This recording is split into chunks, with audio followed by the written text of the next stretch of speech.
New York, 1975. A hot, heavy August night. In the backseat of a black Cadillac Eldorado, Nicky Barnes adjusts the diamond cufflink on his finger. The engine purrs, soft, a sound of contained power. He's on his way to a meeting at the Copacabana. It's about territory. It's about respect. It's just business. His driver, Clifford, a quiet man who's already taken 2 bullets for him, glances in the rearview mirror. Everything seems normal. Traffic flows smoothly down 7th Avenue. The city blinks. Innocent. Barnes watches the street drift by. Right now, he is the richest, most powerful man the black American underworld has ever seen. They call him Mr. Untouchable. Untouchable. Last week, the New York Times put his face on the cover. He's a legend, and legends don't die. Then Clifford sees it. In the rearview mirror, an old, rust-colored Ford Galaxy, 2 cars back. He's seen it for 3 blocks, and now it's accelerating. "Boss," Clifford says, just one word, but the tone makes Barnes look ahead. The Ford speeds up, changes lanes. Now it's beside the Cadillac, next to the passenger door. The window rolls down. Nicky Barnes sees the barrel, a .357 Magnum revolver, black, enormous. Time slows. He sees the hand trembling around the gun, sees the wild, panicked eye of the man behind it. Not a professional. Professionals don't shake. Professionals don't have eyes full of panic. This is an amateur, and amateurs are unpredictable. The muzzle flash blinds him in the darkness. The sound is thunder trapped inside a bottle. The glass to Barnes's left vanishes. Hot shards slice through his $500 silk suit. The bullet whizzes 2 fingers from his temple and slams into the wooden dashboard with a wet thud. Silence. The rumble of the engine. Clifford's ragged breathing. The smell of gunpowder and fear. The Ford disappears into traffic, swallowed by the night. Barnes touches his face. Blood. A shard of glass made a shallow cut on his cheek. It's nothing.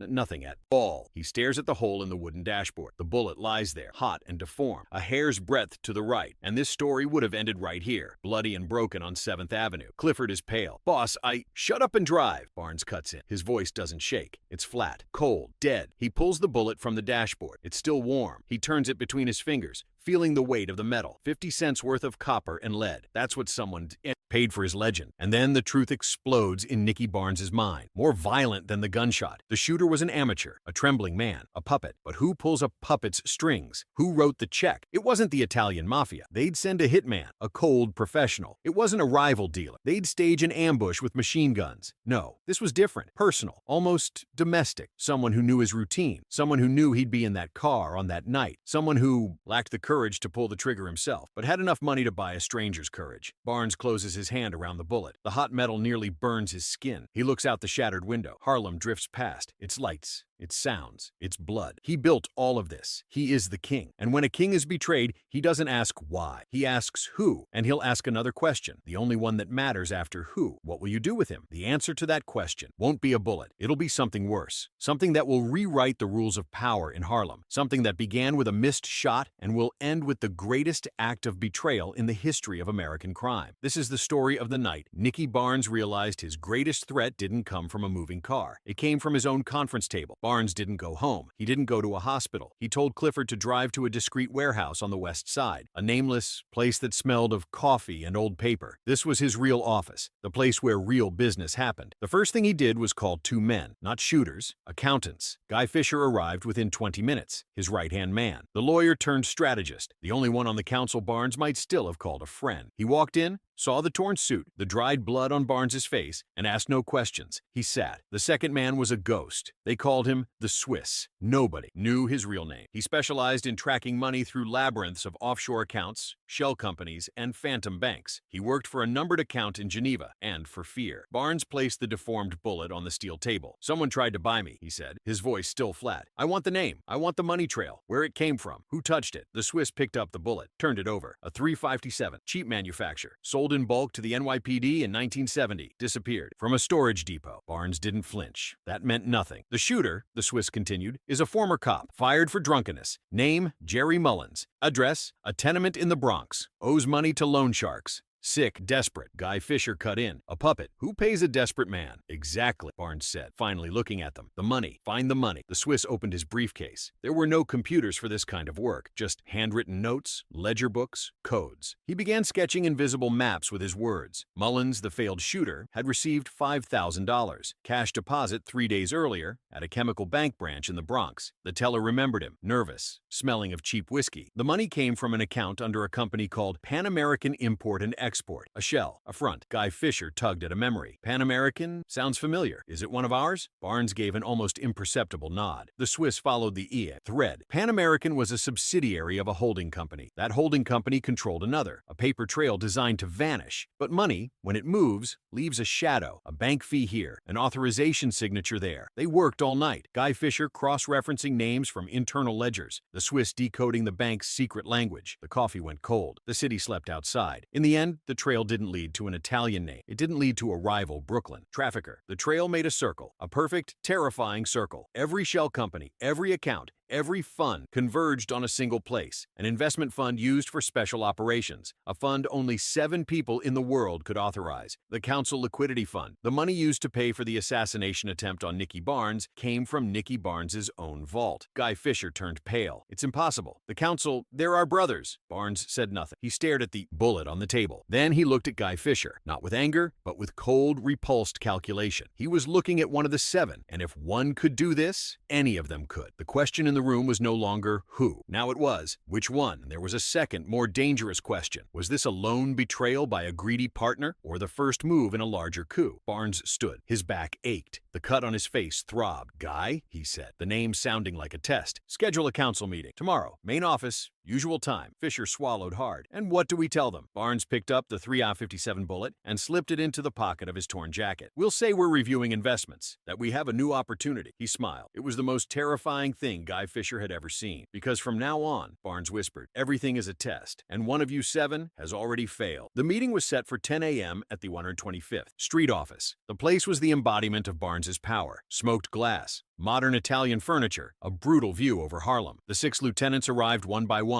Thomas Tony Harrison, logistics operator. Joseph Jazz Hayden, street chief. Wallace Wally Fisher, Guy's brother, the enforcer. Leslie Ike Atkinson, Reuben Hurricane Carter, Frank Frankie James, and Guy Fisher, seated beside the empty chair at the head of the table, trying to look normal. They knew nothing, only that. Barnes had an opportunity. Barnes entered through a side door, without warning. He no longer wore the torn suit. Now he wore a dark gray one, impeccable. The cut on his cheek was clean, visible, but uncovered. It was an open wound in the middle of the room. Proof. He sat at the head of the long glass table, placed his hands flat on the surface, calm. His eyes swept each face slowly, heavily, like a metal detector. Thanks for coming, he began, his voice soft, almost friendly. We have business. For half an hour they discussed numbers, quarterly revenue, the new shipment arriving through the port, police pressure on certain distribution points. It was normal, so normal it felt strange. The tension in the room was a steel wire about to snap. Then Barnes made an almost casual gesture. Guy, the liquidity fund report, the last month's disbursements. Guy Fisher opened a folder. Red numbers, dates, authorization codes, a transfer to a truck supplier, another to bribe a judge. Routine. Barnes listened, motionless. His gaze wasn't on Guy. It was on the other 6, watching microsignals, a tapping finger, a quick exchanged glance, the way Thomas Tony Harrison adjusted his tie knot when Guy mentioned one-time payment, $5,000, authorization 7 alpha. Code 7 alpha was generic, could be anything, but Barnes now knew exactly what it was. When Guy finished, silence fell. Barnes picked up a Mont Blanc pen and toyed with it. Anyone have anything to add? Any unexpected expenses?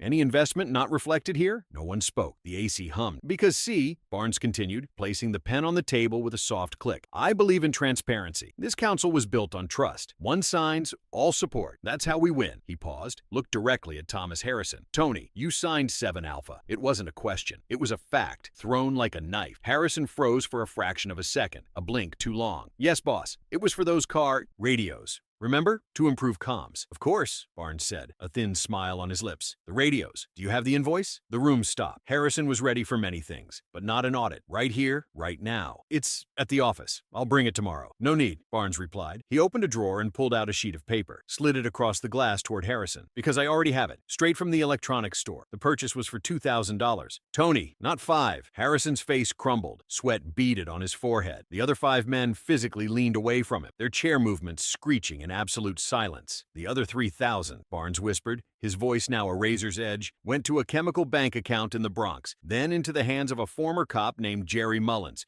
who tried to kill me 2 nights ago. The secret was out. The accusation hung in the air. Harrison tried to stand. Boss, it's a misunderstanding. I swear sit. Barnes's command didn't raise its tone, but it was so final that Harrison collapsed back into his chair, defeated. Barnes didn't shout, didn't curse. He stood and walked to the window, looking out over his city. You betrayed me, Tony. Not out of hate. Why? For money? Because you thought I was spending too much? Because you thought you deserved a bigger slice? He turned. His gaze swept the rest of the council. He betrayed you. Because if he could do this to me, he could do it to any of you. This council was a family, or it used to be. Harrison was crying now. Low, ugly sobs. They threatened me, Bumpy. I had debts. Everyone has debts, Barnes roared, raising his voice for the first time. It was a roar of pure contempt. But you didn't come to me. You went and bought a bullet with our money. He walked back to the table, stopping behind Harrison's chair, placed his hands on the man's shoulders, a gesture that could have been comfort, but was restraint. You're not a businessman, Tony. You're a greedy accountant who thought he could renegotiate the contract with murder. Barnes looked at Guy Fisher. Guy, freeze all of Tony's assets, every account,